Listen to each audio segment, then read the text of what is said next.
This would happen to me the other day, Saturday. I get done surfing. I'm like, all right, everyone's waiting for me in the front room. Dad, come on, let's go. We gotta go. And I'm like, okay, shower. Boom, boom, boom. I go down to reach my underwear. I go down. I see him. Next thing I know, I'm going for the sideways, and I'm going to the left. I'm going to the right, and I start going backwards. I'm fully naked. It's not pretty. I'm going backwards. All of a sudden, I fall onto my ass, onto my back, hit my head. Boom. I'm laying there. I'm like, oh my God, I'm going out. This is how I'm going out right now. Is this happening right now? I'm looking down, I can just see my underwear tied around my ankles, and then my wife just busts in. What's going on? And I'm laying there, and all I could come up with was, I'm meditating. Namaste. Hey Joe, how you doing today? What up, Craig? How are you, buddy? I'm doing good. Good thanks. How are you? I'm good. Thank you for having me on your show. I'm psyched that we could hook it up. We got all the technology. We got our microphones. Oh, yeah. We look good. We sound good. Very professional. Yeah. So professional.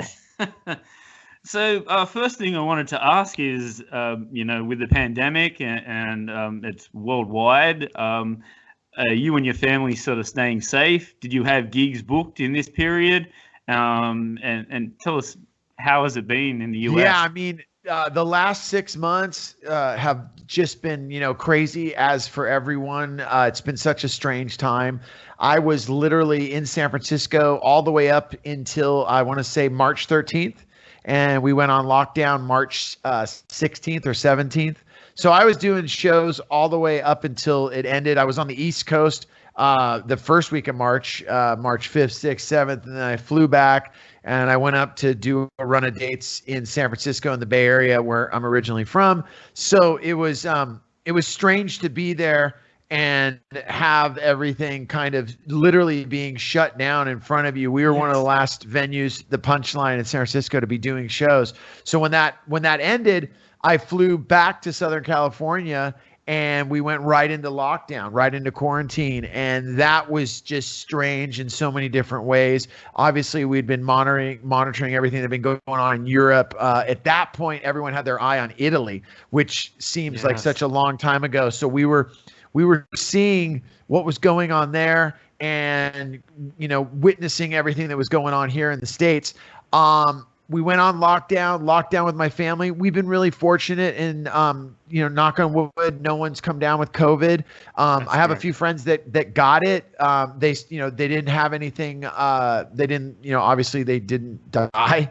They survived. But there's been a lot of friends that had grandparents or, people that are older that got it, that didn't make it. I got a friend that is a nurse out in the Lawrence, Kansas area and Kansas City area. And he was, describing what he's doing out there. So, the health workers, they're right there in the middle of the whole thing. And then, for the most part, we're slowly, I think, the numbers, you get your reports each day. Sometimes the numbers are lower and that's good. And you feel like things are going to open back up. If I was to give you like a broad stroke, I don't see us really returning to anything normal for a while, unfortunately. Yes. And when I say normal, I mean, my normal is, we're packed in a sweaty club, doing stand-up comedy. Everyone's laughing, everyone's drinking, everyone's enjoying themselves. I don't see that happening anytime soon.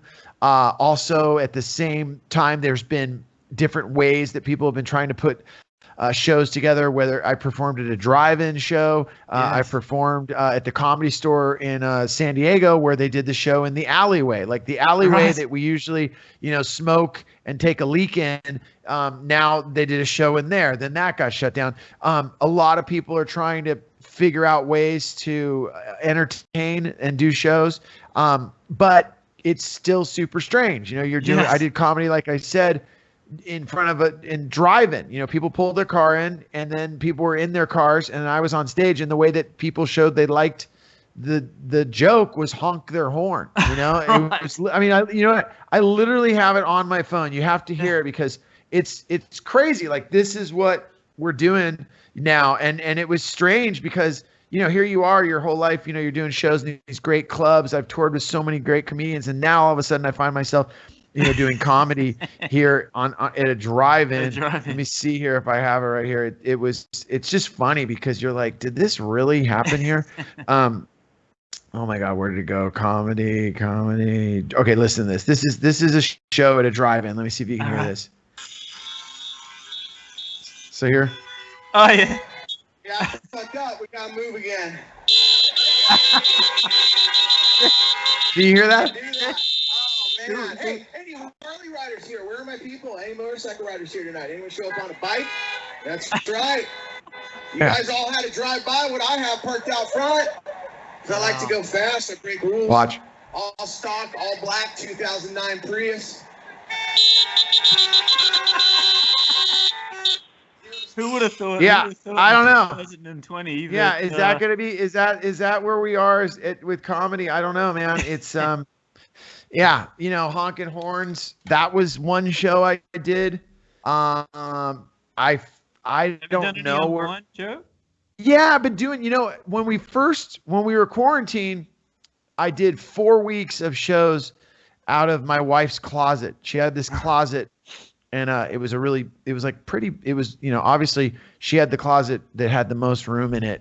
And I went in there and I started working in there because, I had a house had my daughter, her boyfriend, my son, and my wife. And it was just like, there was just so many people and I couldn't find anywhere to work. So I would go into my wife's closet to take a phone call. And then I set up a little desk in there and I just shut the door and they'd be like, they wouldn't know where I am. So I'd be in the closet and I started doing this little online Zoom thing where I was just telling stories and I picked a theme each week. Like 1 week I told stories about the Ramones. 1 week I told stories about touring with Metallica. 1 week I talked about skateboarding, just doing different things to occupy.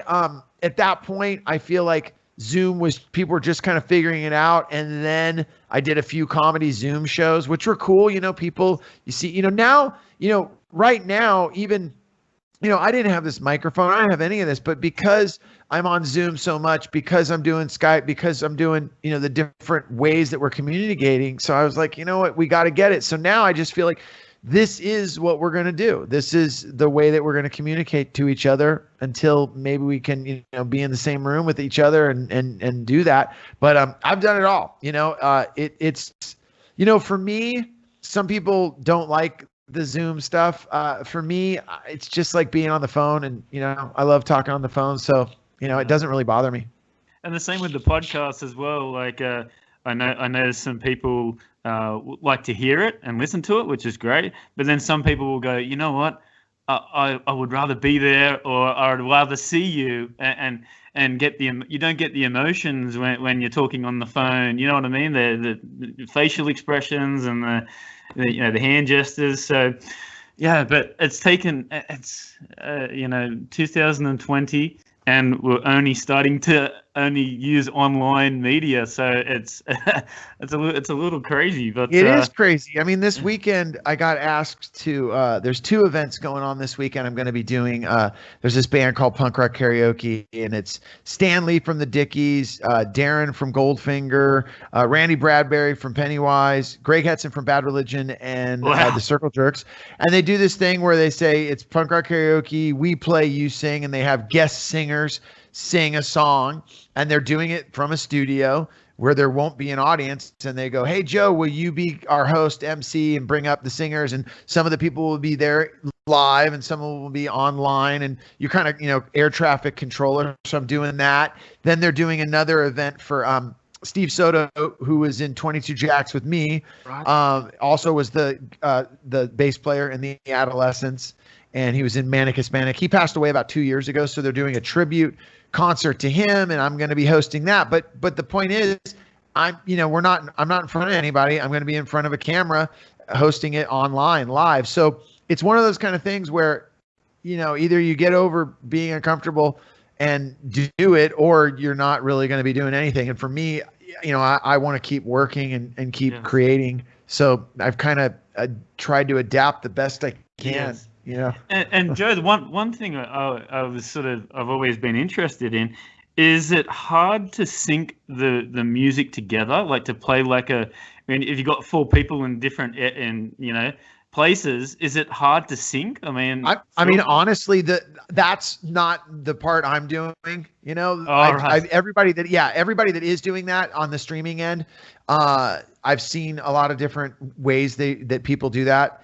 I know that on the gearhead on that end, those people are the ones that figure that out. Like Right. for me, anyone that's asked me to sing on anything, basically I record my voice singing. Like for this punk rock karaoke thing, they said, "Hey, will you sing the Adolescence song Amoeba?" And I'm like, "Okay." And they sent me the music. I had to sing my vocal over it with it, here in this room. And then they go, "Okay, now record yourself to camera." And it was the worst experience of my life. I was so upset. I didn't realize how vain I am either. I'm like, what am I doing? I'm sitting in this room with this camera and I'm lip syncing to myself. That feels weird. And then I was so upset. I was like, and then at a certain point, I finally was like, all right, you have to just do this and get it over with. And I recorded it, sent it to them. But then the guy edited it all together and it looked okay. Wow. But Yeah. but I don't know. I miss singing in front of a crowd, but all of us do. I don't want to be the guy that's stating the obvious. It's like, but you got to adapt. That's right. And hopefully everybody gets a bit of an appreciation for the live show now. Oh. After missing it for so long, you just, I will never complain about a shitty club show ever again in my life. That's right. I will never complain. If someone wants me to perform in their bathroom and they're there, just like they could be sitting on the toilet and I'll do an hour for you just to see you laugh. You don't have to, you just can sit there.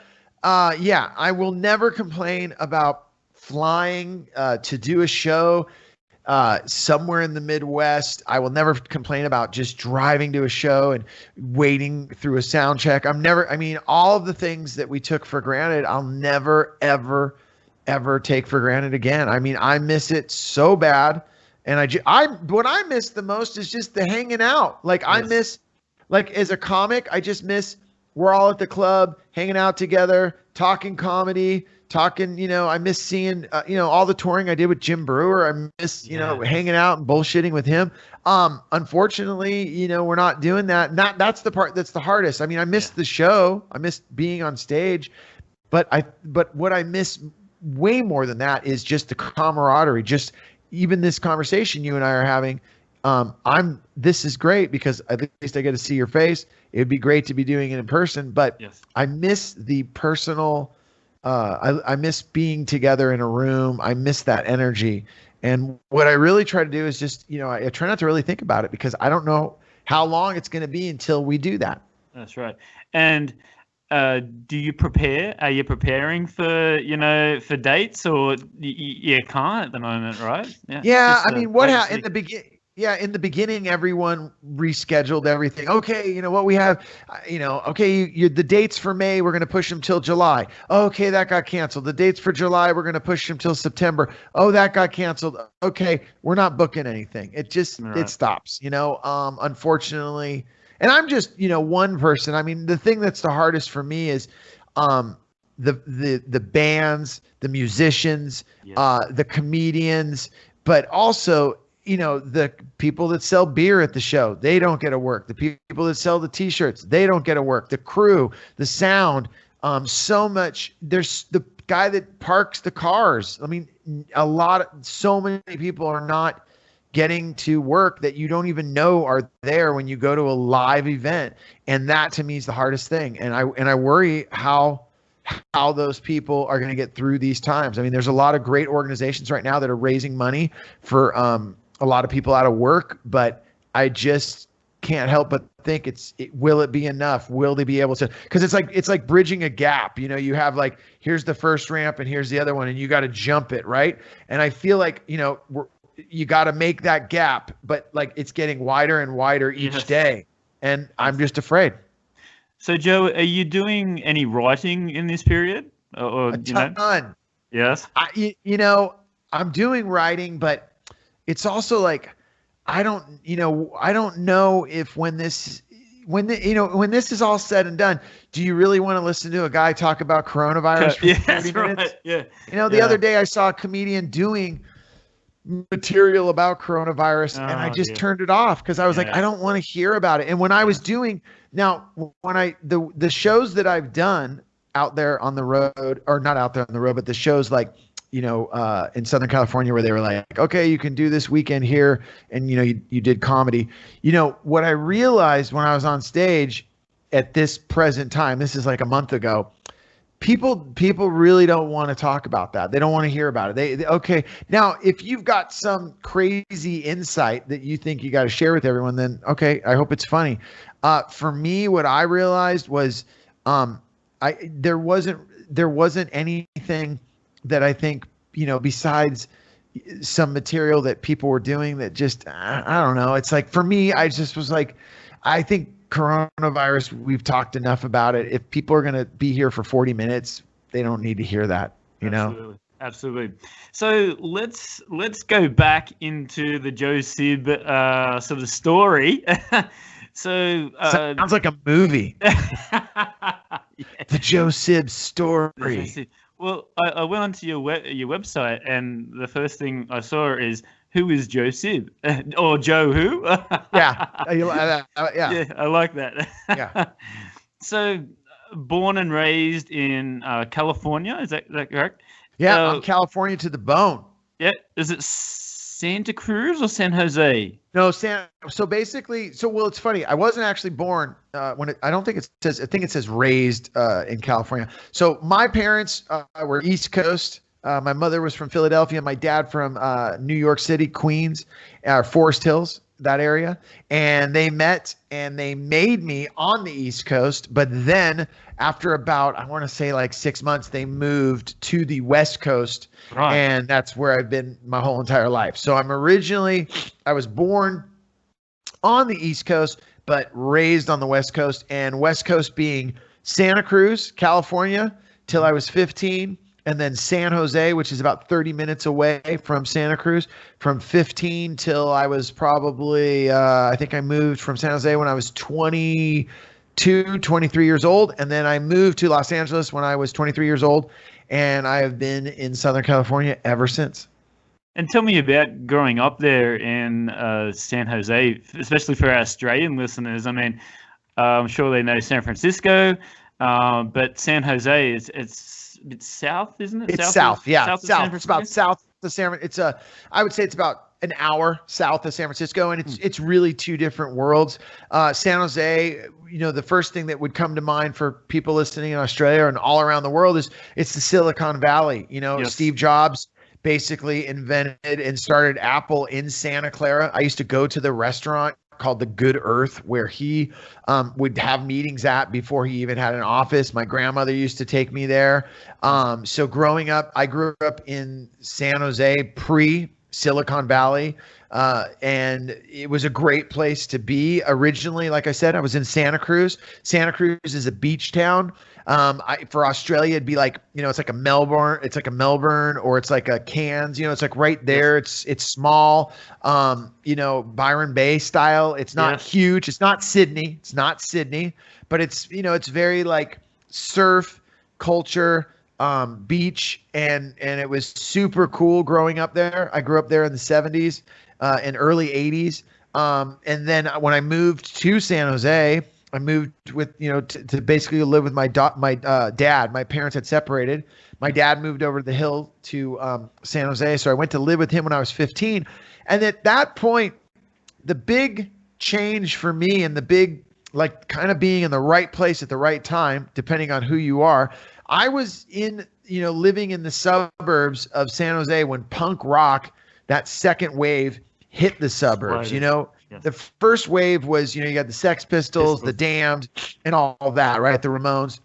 And for me, I was living in the suburbs when all of a sudden, you had the Circle Jerks, Black Flag, the Germs, the Adolescents, and all of these bands all of a sudden were made by kids, living in some of them in suburban neighborhoods, obviously like, Social Distortion and Agent Orange, all coming out of Orange County. So when that music came out, it hit the suburbs.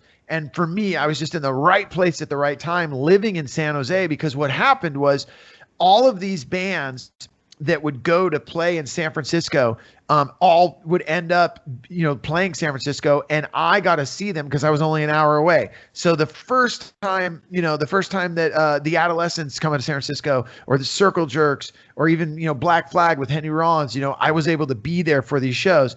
And then even crazier, when that second wave of English punk rock came over, GBH, Exploited, Peter and the Test Tube Babies, yes, all of those bands, when they came to San Francisco, I was there for all of those shows.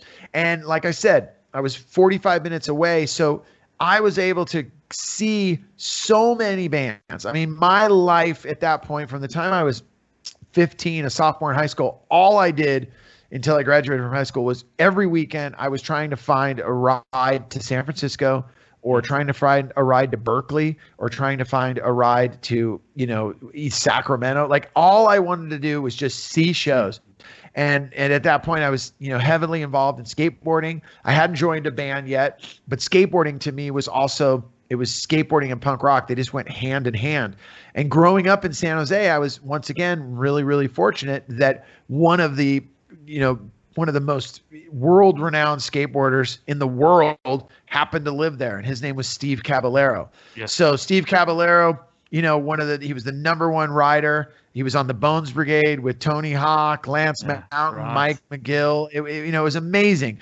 Tommy Guerrero lived in the Bay Area. So all of a sudden, skateboarding and punk rock in the 80s, I was just like, once again, in the right place at the right time, and having a professional and having one of the best, pro skateboarders ever, Steve Caballero, living in your, in your hometown.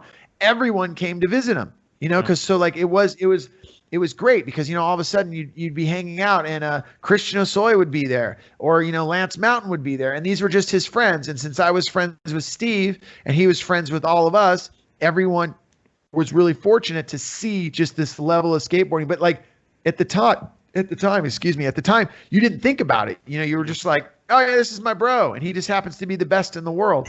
And then, and then at the same time, you're like, oh, the Circle Jerks are playing tonight. Let's go. Oh, hey, check it out.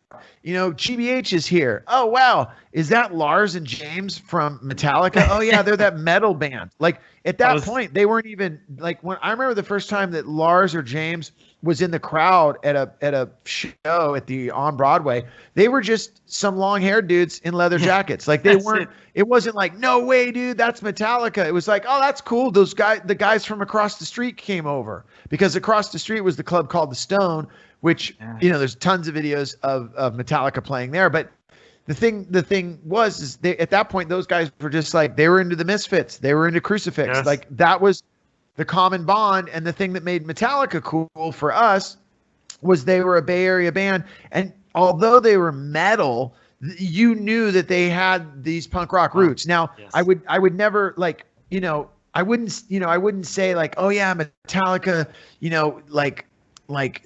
they loved, punk rock, but I do know this, they respected it. Definitely. I feel that they respected it. I feel that they, and they knew the bands that were good. It wasn't like they were listening to the bands that were crap. They were listening to the Misfits. Yeah. Glenn Danzig's an amazing guy. He has an amazing voice. It's great songs. They were listening to GBH. GBH's sound man, Big Mick. I found this out when I'm on the tour. This is one of the craziest things ever. I'm out on the road with Metallica, and it was the first or second show I'm there, and I'm sitting on the bus with Big Mick, and I recognize him because he's in so many of the photos, and I know he's been with the band forever. Yeah, he's got the beard. Yeah. And I'm sitting there. I got a great photo of him I should share with you. So, I'm sitting there and I'm like, man, I should be happy I'm meeting this guy for the first time. And while I'm sitting there on the bus, we get to talking, and he's rolling this big fat joint, and he's all, and he has one of those accents that's so thick that like, he's like, oh, mate, the pumpers out there tonight, a lot of punters, and, I'll tell you, it's a little bit of hair on the dog, but you're doing good. And I'm like, dude, I don't know what you're saying. Like, I can't, there needs to be a subtext underneath you, and it's not there. And he's rolling this joint, and we're talking, and then he goes, Joe, I understand that, you grew up in the Bay Area and that you're into punk rock. And I go, yeah, that was that was my whole thing, punk rock. He goes, have you ever heard of a band GBH? And I go, yeah, like I love GBH. I was there the first time they ever came to America. And then Mick goes, so was I. I was their sound man. I go, what? Wow. He goes, yeah, they brought me to America. I go, oh my God, I was at the On Broadway. He goes, I remember that show. And we just start talking. And at that moment, we just connected. And he was amazing to me. Just such a great guy. But yeah, I mean, so for me, growing up, in the Bay Area, and then you had the things that were the most important to me was you had skateboarding, and you had obviously you had Steve Caballero just being the callous to like just bringing everyone together, and then which was amazing. And then you had these two brothers, Corey O'Brien and Gavin O'Brien, and they were just great at like they were into punk rock and skateboarding, so they were like. They would bring a band like Social Distortion to play our hometown. And then, you're like, wow. And then they were organizing shows. And at the same time, we were going to San Francisco. And at that point, that's where, you got, like I said, across the street, you got bands like, at that point, it was Metallica and like, all of the bands across the street. Like I remember one night, Bad Religion was playing at the On Broadway, and Motley Crue was playing, wow. Across the street at the Stone. So it was it was a really unique time in music. Well, sorry, Joe. I just wanted to say, like, that was partly the reason why Metallica moved to San Francisco, is because they just didn't like the LA scene. It was going very glam and very hair metal, and then they found a home, and then they ended up living there in San Francisco, right? Oh yeah, I mean isn't the story that like they Cliff, the bass player was up there, and he was like, and this is what makes you love Cliff so much. He's like, I'll be in the band, but I'm not living in LA. Like forget that. Yeah. Like dude. So here's a picture of, you can see Mick right there. Oh right, yes. Yeah, yes. Can you see that? Yeah. So that's Mick and Jay. Wow. Yeah, that's cool. And, yeah, I took that one night, and Mick was like, he was just like, I love that photo, Yeah, we'll talk about that in a sec. But yeah, so for me, the Bay Area and metal, we just had, you had Armored Saint. They were a huge band. Obviously Kirk's first band. Yes, before he joined Exodus. So there was the metal scene coming out of there. And I want to say, like, the metal scene, even though like I wasn't a part of the metal scene, I just remember that like punkers and metalers, we got along because, in that time it was all about fast music and to move around and to go for it. So like when you have the bands I just mentioned, they were fast. It wasn't like slowed down. It wasn't mellow. And for me later on, and it's so evident because you look at how much metal all of a sudden in around like, what was it, 86, 87, just influenced punk rock so much. I mean, when you listen to bands like, RKL and NoFX, I mean, those bands, they sound one way, and then you can hear the metal influence, especially with bands like RKL and stuff like that. It was just like we're gonna play. We're done playing 3-chord songs. We're gonna really become great musicians. And those bands I mentioned, NoFX, RKL, and then you had bands like Verbal Abuse. Verbal Abuse was a skinhead punk band. Then all of a sudden, they put out VA Rocks Your Liver. And I mean, at one point when Cliff passed away, the bass player for 7 Seconds tried out for Metallica. The bass player for Verbal Abuse tried out for Metallica because, in the scene, it was like, yeah, those they're respected. Get them over here. Let's see how this goes. Sorry, Joe, I just wanted to ask. You were talking before that you said that Motley Crue were playing in San Francisco. How did that go on with the metal and the punk fans? It's funny, man. It's funny because I don't. That particular night, I just remember I was there to see Bad Religion. So like, I didn't even know what a Motley Crue was at this point. Yes. I was just like, oh, cool. But I do remember this, at least for me, when I was growing up as a punker, like, I'm talking like in the world of like, in my world in San Jose, the bands that punk rockers could get their head around, like I would say our common ground with metal kids.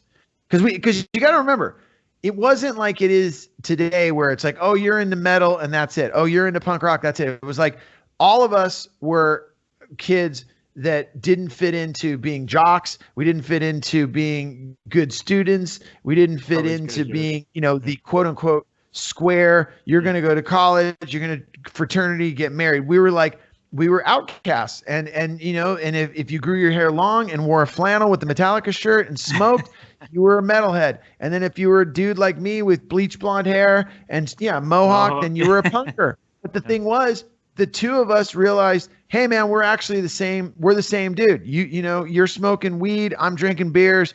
We both like fast music. We both like heavy music. So what ended up happening was bands like, you ready for this? It was bands like first record, Motley Crue, the first one, Shout at the Devil, not Too Fast for Love, but Too Fast for Love is the first record, but Shout at the Devil, that record was like, okay, this is cool. This is cool. Judas Priest, hands down. All the guys, a lot of the people that I knew in punk rock, we all loved Judas Priest. Yes. Iron Maiden, that was another band because you had Paul Di'Anno, he had short hair, studded belt. We're like, dude, this guy's a punker. Even when Bruce Dickinson joined the band, we're like, all right, he's not Paul, but he's still rad. And then the glue between punk rock and metal that, in my opinion, like the one thing that we could all get our head around. You could argue about like, oh, dude, Motley Crue sucks. Oh, dude, they suck. I'm not a fan of Judas Priest. Oh, man, you like this, But the one thing that a punker and a metaler totally could agree on was Motorhead, hands down. There was never an argument. Like no one would ever. I have never heard anyone in my entire life say, yeah, you know what, Motorhead's lame. Like I don't think anyone's ever said that. Like that's like saying, you know what? I just think oxygen's overrated. I don't know. Like, do you need that? I don't know. I mean, it's like everyone loves Motorhead. That's just hands down the band. And that's the common ground. So when I was growing up, that was where we all fit. And I would just say my experience as a teenager growing up in that time, I feel so fortunate because, I got to see every band that I loved multiple times. In some cases became friends with these bands and lifelong friends. And then also to be around the skate scene and the community that I was a part of, that was incredible too. It'd be the equivalent of like, I was playing basketball and then my friend Jordan, he was like, I think I'm going to try that too. I mean, okay. So then all of a sudden, you're with the Bulls in the highlight of their career. And that's how I look at what I grew up in the 80s, because I saw every pro skateboarder, as far to the beginning of like a Jay Adams to a Stacy Peralta, and then to go all the way through to, Caballero, Tony Hawk, Christian Hosoi. I mean, those were the players. And I'm super fortunate and grateful that, I didn't take drugs because I can remember it all. That's great. And also, Joe, also Santa Cruz is right on the beach. So were you a surfer as well? You know what? I didn't start surfing until after I moved away from Santa Cruz because, to be totally honest with you, the surf scene and the surf energy while I was growing up was so just heavy and violent. Right. And and these were my friends that I'm describing. These, right. I saw, and there was something about surfing. Like I surf now, like today I surf every day now. Yeah, but like what I would say is this: when you're out in the water, you're in the water, it's like you're naked, literally. Yeah. And what I would see when I was a kid, the violence and the energy, I was like, you know what? I'm never going to get good at this sport, because how do you get good at something when there's so many people around you that are, that are way better than you, and you don't want to get in anyone's way, because if you do, you're, going to be missing a tooth. And I'm like, yeah, you know what? I'm going to stick to land right now. And that was when I dove 100% into skateboarding. But now I surf all the time and I love it. That's great. That's great. So we've gone through influences and growing up watching all these amazing bands. So when did you sort of have the idea of forming your own band? I started my first band in 1985, and it was just basically because I was the kid that would go to shows And I was so into, slam dancing. I was so into just being there at the show. I went and saw every single band. I never wanted to miss the opening band. I mean, I was the guy that would pay, at the time, $8 and see every band that was playing. Yes. And at that point, there'd be like 7 bands that night, and I would see them all. So I really immersed myself into punk rock. And when I think it was just a natural progression when it was time. People were like, they would be like, hey, we're looking for a singer, or, whatever. And I was just like, all right, like I'm down, and I think it was just a natural progression that sooner or later I was going to start singing in a band and wanting to do that. It took a while to get to be the singer. At first I started out on bass, and then I went from bass to vocals, and then I never looked back. And then, Joe, were you into the tape collecting and trading tapes? And oh, absolutely. Yeah. I mean, the way you found out about so many bands was doing the tapes. I also think the thing that was really a big inspiration, and the way I found out about all my music, was there was 2 radio shows that we listened to every single week, and one of them I want to say was on Wednesday night. I think it was Wednesday night. That was Maximum Rock and Roll. Yes. And that was with Tim Yohannan, and that was out of the Berkeley area. And then the big show that really I loved was out of my hometown, San Jose, and it was a show called Vinyl Rights, and that was on Thursday night. And what you did was they would play all new music, all punk rock, and you would take a cassette and you would record the show so that later on you could be like, oh, wow, who are the Toy Dolls? Whoa, that's cool. Who's China White? Okay, that's pretty rad. Oh, wow, this Bad Religion band, they're cool. Yes. That was how you basically were Spotifying and Googling your bands. Right. And that was how, literally, I remember hearing, because you would only hear like one song from this band. They would never, I remember the first time I ever heard the Addicts. They played the Addicts on there, and I was like, whoa, this band's killer. And then, there's no way to get a record. It's just one song, and you're like, oh, the Addicts are coming to San Francisco. I'm going to go. And then you go, and you're like, oh, my God. And the other thing is that back then when those bands came through, no one was selling merch. So, it wasn't really? Like you got – no one sold merch. To come to think of it, I just realized that literally right now. I remember bands – it wasn't like you get done with the show and they go, all right, man, you can buy my record in the back. It wasn't like that. What you had to do is then find someone at a record store that might order it, and then you'd wait a few weeks, and all of a sudden you'd get, the first pressing of something from the Addicts. Or, I remember another thing that was going on was compilation albums. There was this record, Punk and Disorderly. And I remember Punk and Disorderly had Blitz on it, and it had Peter and the Test Tube Babies. It had the Addicts. And I remember GBH was on there, and I remember okay, all of these bands, this is super cool. Another compilation that came out that changed my life was Someone's Gonna Get Their Head Kicked In. It was on BYO Records, and it was done by the guys that were in Youth Brigade, the Stern brothers. There was 3 brothers. They started this band called Youth Brigade, one of my all-time favorite bands, and they had this label called Better Youth Organization, and they put out this compilation. That was the first time I ever heard the Adolescents, first place I ever heard Social Distortion, Battalion of Saints, and that was how you found out about music. And it was super, you had to really want to find out about it because it wasn't easy. And in all of those bands, they'd have 1 or 2 songs, and then they'd come through, and you'd make your way to San Francisco to see them play.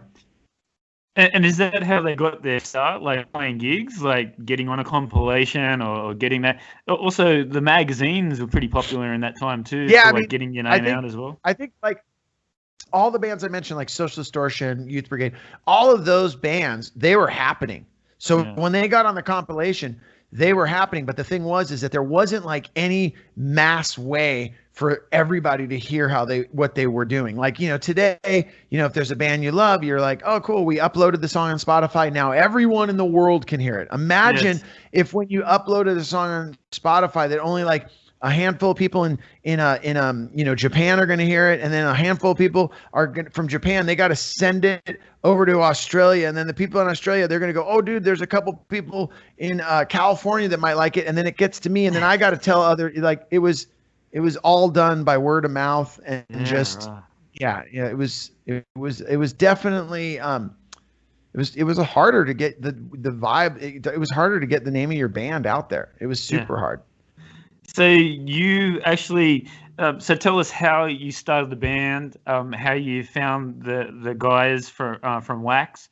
Oh, sorry, your first band. Sorry, how did that form? I mean, the How first you band was meet like, them? I would say the first band for me was just like, I mean, it was just childhood friends, guys I grew up with. There's always an older guy. There was a guy that I grew up with named Bill Franza, and I was from a small town. He was the best guitar player in our town. He was older, and I basically begged and pleaded with him to be in my band, and he finally, like, just so I would leave him alone, was like, all right, I'll join your band. So like, I knew once I got him in the band, we'd be a force to be reckoned with.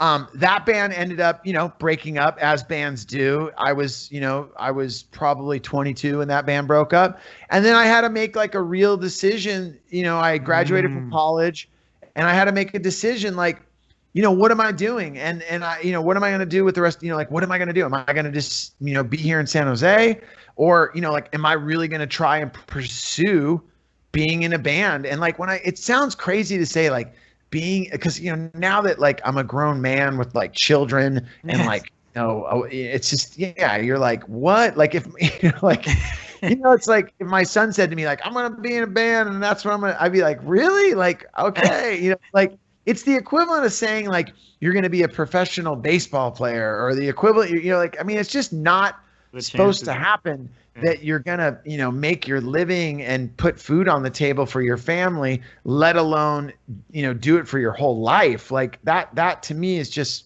it. I think about it, and two things happen to me. I'm like, oh my God, I get filled with anxiety because I'm like, I hope I don't have to get a real job. Like, that's all I think about every morning when I wake up. God, I hope I don't have to get a real job. Like, I've been so fortunate, and I'm a grown ass man. And my fear is like, I mean, I'm going to be less on this planet and still, like, I'll be 70 going, I hope I don't have to get a real job, and the thing for me was, back then I decided, I want to do this. And I was naive and ignorant enough and full of just cheap beer and coffee and clove cigarettes to think I could make it, and that I believed I had something to offer, and that if I sang for somebody's band, I had a lot to offer. Like, I believed that. And I think if anything you do, you literally have to believe that. You can't pursue something like singing in a band or doing comedy and not, like, you might to your friends not say that, but when you look in the mirror, you have to say to yourself, I'm fucking badass. I'm the guy. I should be the singer. I'm fucking awesome. I got to do this. Now, a lot of times you come on stage and you have 1,000 people tell you, no, you're not a badass and you're terrible. Oh, and we're going to throw things at you. Those are usually the moments that I think people walk away from it.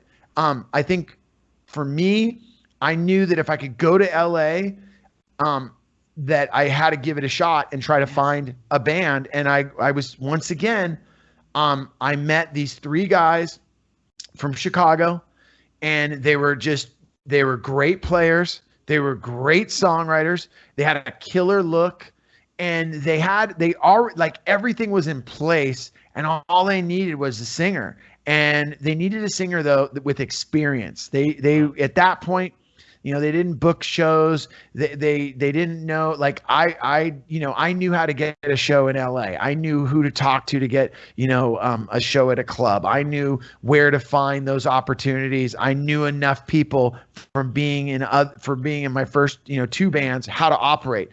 These guys were like, they didn't know any of that stuff. So they were like, wow, not only do we need a singer, but we need someone that can, like, operate this situation. And I took full advantage of it. I mean, I knew the band was great. I knew the players were great. I mean, the thing about it was, I was in a band, like, I was the front man, but I was in a band with like 3 other people that could have been front man. I mean, Loomis, the drummer, he was amazing. The bass player, Dave, amazing. The guitar player, I mean, everyone in the band could have held their own as a front man. And then when we all came together, it just meshed. I remember the first practice we had, we learned 6 songs, and I was like, it's on. I mean, it was go time. And And the other thing is these guys wanted it as bad as I did. And we wanted a record deal. We wanted to get signed. We wanted to go on tour. That's all we wanted to do. There was no backup plan. There was no idea of what happens if it doesn't work. No way. It will work. We're gonna make this. Failure's not an option. And we just went for it. That's super inspiring. And you said you met the guys in LA at that time. Did you actually then move to LA at the time, or did you get them to come up to San Francisco? So the way I lived in LA until I want to say 90. I was 22, 23 years old. I think I just turned 22. Let me see, 23 maybe. And I came down to LA. I moved to LA with a car with a broken window. I brought a skateboard, a leather jacket. I brought some of my records, and that was it. And I went down there. I stayed on a friend's couch. He said, "Hey man, you can stay on my couch for 1 month, and after that, you're on your own." And I was like, "All right." And basically, I ended up staying on his couch, and in that 1 month, I got a job, and then I found a roommate, and I moved in with him. And then as soon as I got like my living situation handled, I'm like, I'm here to play music.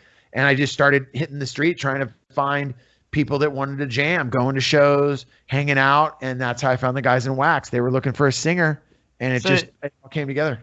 So tell us about the move from, the Bay Area to LA. I mean, that's a huge jump. It's like for me going from Newcastle to Sydney. So tell us about how you fit into the LA sort of scene, and what was your first sort of? Well, I didn't fit into the LA scene at all. I stuck out like a sore thumb. I was a kid. I was a skater.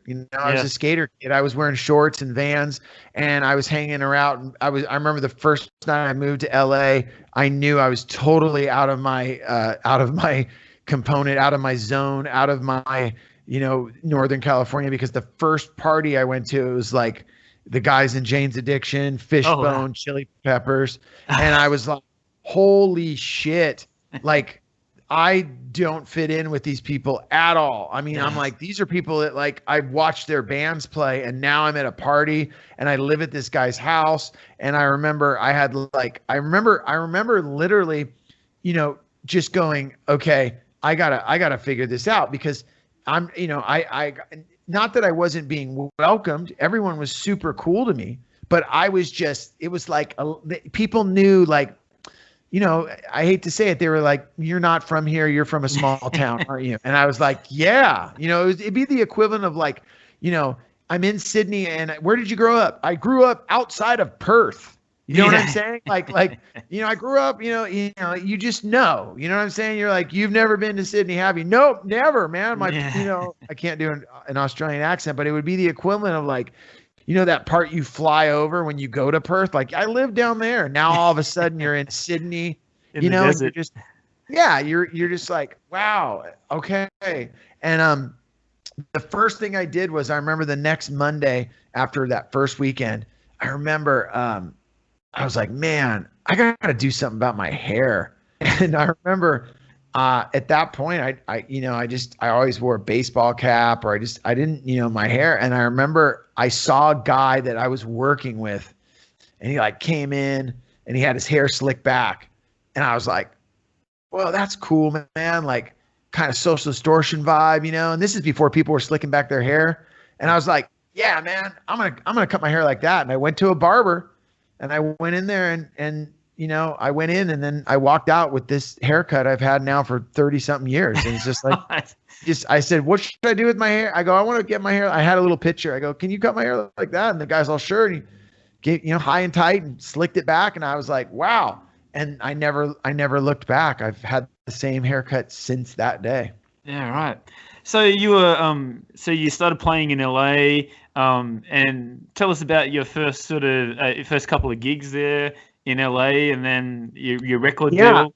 Yeah. I mean, it's funny to talk about now, because getting signed, it was such a big deal. Yes. I mean, there was real money involved. There was, it wasn't like $50,000. It was, there was bands getting signed for 100,000, 200,000. You'd heard about bands getting signed for $400,000, Yeah. 500. There was real money to be out there, and not that that's why we were doing it, but you were like, okay, there's a shot that like, I mean, honestly, I remember, the first label that signed our band, and we had a unique story in the sense that like, and I believe this is the way it works, is that we had a natural momentum that just connected right away. When I was in Wax, it was like we started the band, and we were signed to our first record deal within 6 months.